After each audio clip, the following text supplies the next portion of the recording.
to Multiview on YouTube TV. Start by opening the YouTube TV app on your device.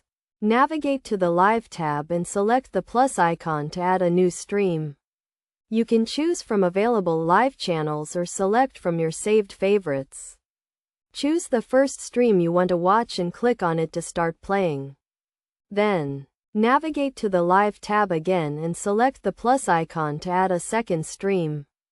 You can choose a different channel or the same channel as the first stream. Once you have added the second stream, you will see both streams playing simultaneously on the screen. You can adjust the size and position of each stream by using the resize and move buttons. You can also switch between audio streams by clicking on the audio button and selecting the stream you want to listen to.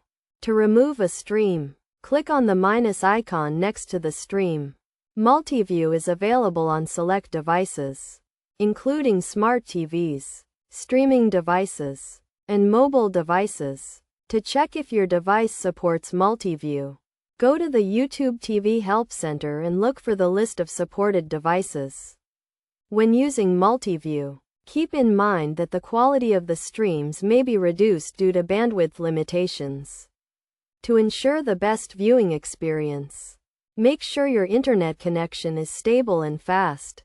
Additionally, you can only watch up to 4 streams simultaneously, depending on your device and internet connection. To get the most out of Multiview, experiment with different stream combinations and adjust the size and position of each stream to your liking. By following these steps and best practices, you can enjoy Multiview on YouTube TV and enhance your live streaming experience. With Multiview, you can watch multiple games, events, or shows at the same time, making it a great feature for sports fans and entertainment enthusiasts.